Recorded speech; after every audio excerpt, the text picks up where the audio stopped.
अस्सलाम वालेकुम स्टूडेंट्स। आज हम class 10th federal board English के पेपर पैटर्न की बात करेंगे। बेटा इसमें सबसे पहले आपका क्वेश्चन नंबर 1 होगा एमसीक्यूज़, जहाँ पे 15 एमसीक्यूज़ आएँगे आपके। तो इन एमसीक्यूज़ में मोस्टली पार्ट जो है वो ग्रामर से रिलेटेड होगा, ग्रामर एंड टेंसेस। तो इसके अलावा कुछ मीनिंग्स, सिनोनिम्स, एंटोनिम्स भी आपसे पूछे जा सकते हैं, स्पेलिंग और जनरल नॉलेज के 1-2 क्वेश्चन आ जाएँगे। तो ये आपके 15 मार्क्स होंगे एमसीक्यूज़ के। तो क्वेश्चन नंबर 1। देन बेटा इसके बाद आपको क्वेश्चन नंबर 2 स्टार्ट हो जाएगा। क्वेश्चन नंबर 2 में पहला क्वेश्चन जो है वो मैंडेटरी है, मीन्स समरी राइटिंग।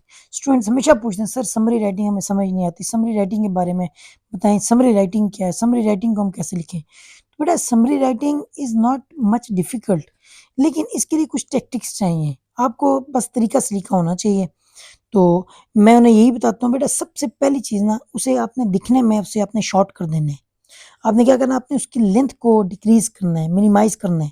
आपने उसे 1/3 करना है। अगर अब सपोज़ करें वो आपके पेज पे 10 लाइन्स का है तो आप उसे 3 से 4 बना दें।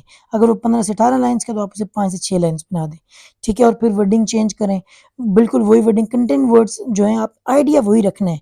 सिर्फ़ वर्ड्स चेंज करें, मीनिंग चेंज ना हो ताकि। तो मेन आइडिया पे रहें और फिर कभी भी ये ना कहें the author says, the writer says, नहीं। बल्कि आपने सीधा मेन पॉइंट बताना है कि इसकी मेन समरी क्या है, पॉइंट क्या है, ठीक है? तो इसके बाद फिर आपके नेक्स्ट 4 क्वेश्चन्स और होंगे, तो वो भी आप कवर करें, वो टेंस को देख के और देखें हाउ का आंसर है, व्हाट का क्वेश्चन है, जो भी क्वेश्चन हो टेंस में आपने उसी के अकॉर्डिंगली जानना है। तो इंशाल्लाह आपका ये क्वेश्चन नंबर 2 भी सॉल्व हो जाएगा। क्वेश्चन 2 के बाद बेटा आपका क्वेश्चन नंबर 3 आना है और क्वेश्चन नंबर 3 के 2 पार्ट्स होंगे, जैसे 9th में होते हैं। एक में आपको यहाँ पे स्टैन्ज़ा दिया जाएगा, 2 स्टैन्ज़ास होंगे, आपके पास चॉइस होगी बाय द वे। 2 नंबर का ये होगा, आपने पैराफ्रेज़िंग लिखनी है। पैराफ्रेज़िंग में आप बिल्कुल सब वही लिखते हैं, उतना ही लिखते हैं, सिर्फ़ वर्डिंग चेंज कर देते हैं, ठीक है? आपने मीनिंग ताकि चेंज ना हो, आपने पैराफ्रेज़ करना होता है। और फिर बेटा जो इसका बी पार्ट है, बी पार्ट में आपको 2 क्वेश्चन होंगे, 2-2 नंबर के, आपने उनके आंसर लिखने होते हैं। वो आपका फिगर ऑफ स्पीच से रिलेटेड हो सकता है, मीनिंग्स पूछे जा सकते हैं, मेन आइडिया, थीम पूछा जा सकते हैं। तो इस तरह के क्वेश्चन पूछे जाते हैं क्वेश्चन नंबर 3 के पार्ट बी में। तो ये टोटल मिला के क्वेश्चन 3 6 नंबर का होता है, 2 पैराफ्रेजिंग के और 4 नंबर होंगे इस क्वेश्चन के। और बेटा सेक्शन बी के क्वेश्चन नंबर 3 और 4 की सेपरेट वीडियोस बनी हैं, जिसे मैंने डिटेल में कवर किया है कि वहाँ पे आप कैसे उसकी तैयारी कर सकते हैं।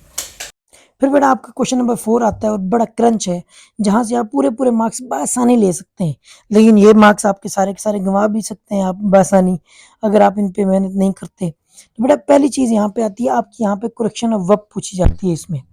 ठीक है? आपने राइट फॉर्म लगानी होती है करेक्शन की। आपने सही वाली फॉर्म लगानी होती है कि कौन-सा सूटेबल है। इसके लिए रूल्स होते हैं, वो मैंने बताए भी हैं, आपको नेक्स्ट वीडियोज़ में मिल जाएँगी। देन इसके बाद बेटा आपके नरेशंस होंगे, नरेशन डायरेक्ट, इनडायरेक्ट। तो आपको पता है असर्टिव का एक आध आएगा इसमें, 2 इंट्रोगेटिव के आ सकते हैं और एक आध आपको एक्सक्लेमेटरी या फिर इम्पेरेटिव सेंटेंस का आएगा। वो आप डिस्क्रिप्शन में मौजूद है, आप नरेशंस पे जा सकते हैं।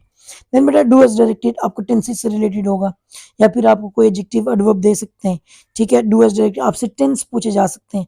आपको असर्टिव से इंट्रोगेटिव, इंट्रोगेटिव से असर्टिव करना है, आपने वहाँ से चेंज करना है, आपने नेगेटिव से पॉजिटिव करना है, अफर्मेटिव बनाना है, ये सब होगा। देन बेटा इसके बाद आपके 3 क्वेश्चन होंगे सेक्शन सी में।